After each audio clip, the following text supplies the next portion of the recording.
All right, moving forward, we just got done talking about different types of genetic variation within populations, because remember, we're talking about the evolution of populations.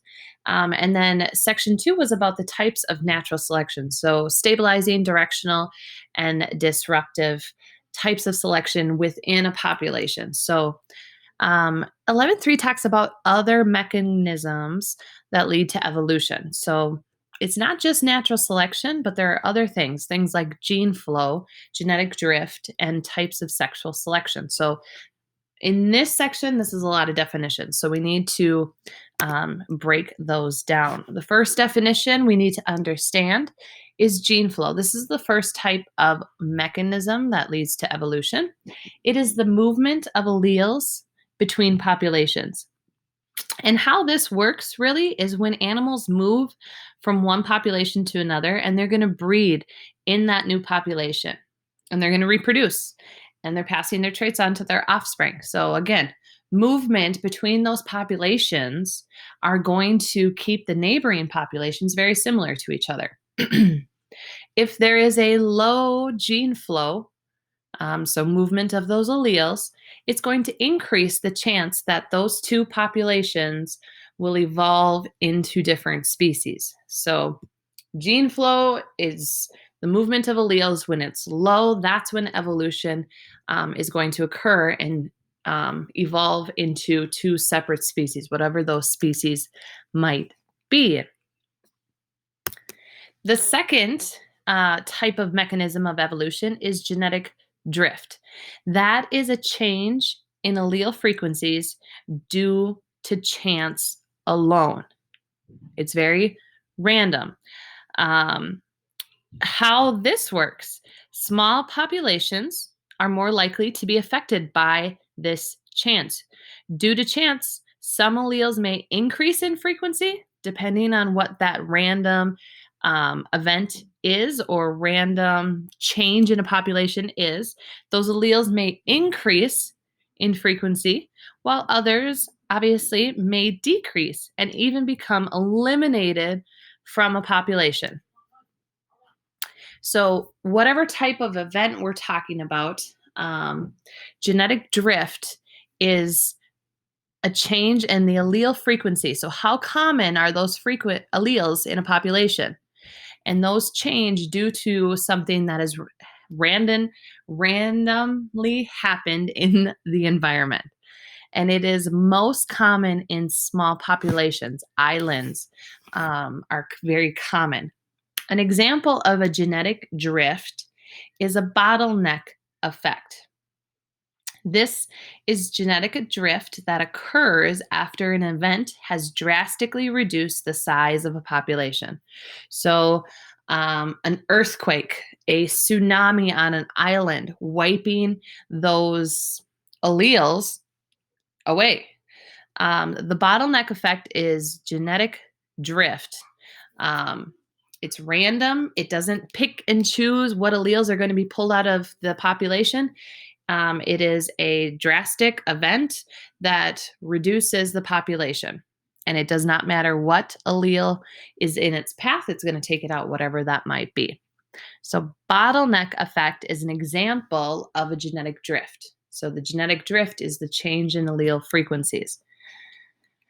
The second example is the founder effect. I'm just going to double check that.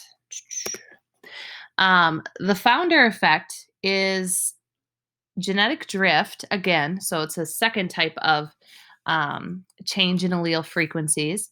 And this occurs after a small number of individuals will colonize a new area.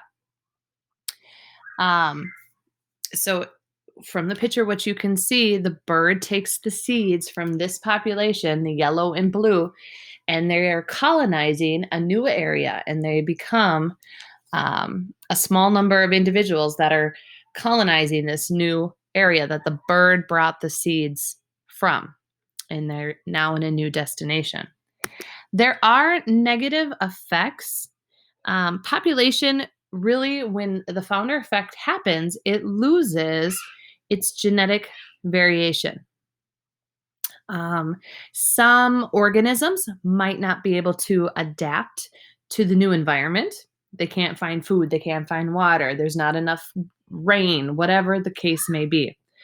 And then harmful alleles, whatever those might be, could become more common due to chance alone again.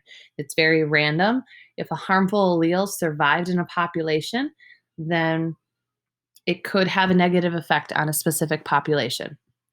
So good things are happening when populations are evolving, but also there's going to be negative effects. So we've got gene flow, we've got genetic drift, just to kind of remind us. And there are two types of genetic drift. You've got bottleneck effect and you've got the founder effect. And then finally, sexual selection occurs when certain traits are going to increase mating success. Um, Sexual selection occurs due to a higher cost of reproduction for females. So, females don't produce as many eggs, but males are continually producing sperm. And so there are two types of sexual selection. And the first one is intrasexual selection, which is competition or fighting among males. The one that survives, or the one that gives in or gives up is obviously not going to win. The one that survives the fight between two males is going to get the female. Intrasexual selection is competition among males. And then intersexual selection is when males display certain traits to females.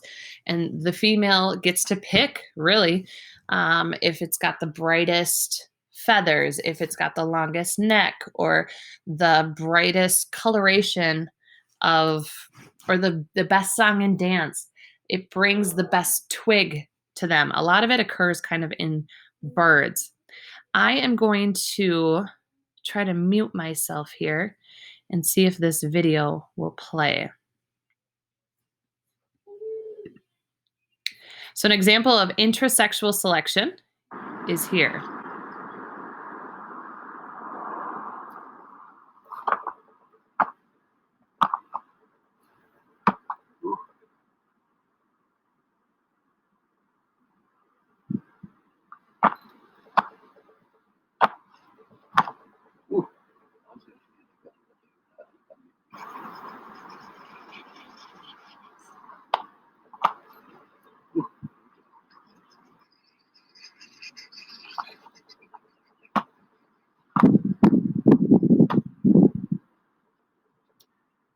So that's just an example of giraffes fighting. Eventually, one's going to give in or one's going to fall over, and now the winner has been chosen. An example of intersexual selection.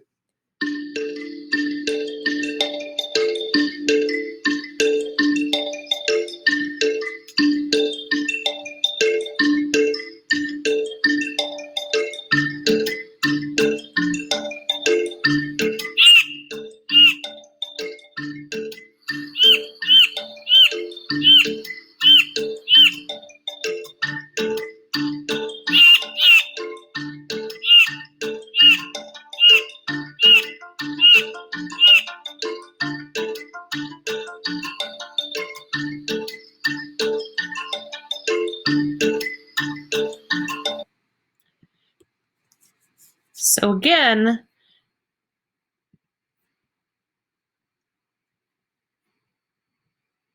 the display that bird has, and you can watch a little bit more. The notes are in, obviously, this assignment, but you can see the difference between intrasexual selection and inter. This one was the song and dance, and then intra is the fighting of males. So two ways in which these organisms are going to evolve are, I'm sorry, not two ways, three ways really. The mechanisms we talked about: gene flow, genetic drift, and sexual selection. Go back, pause, ask questions if you have them with your teacher. We'll talk about it together in class shortly.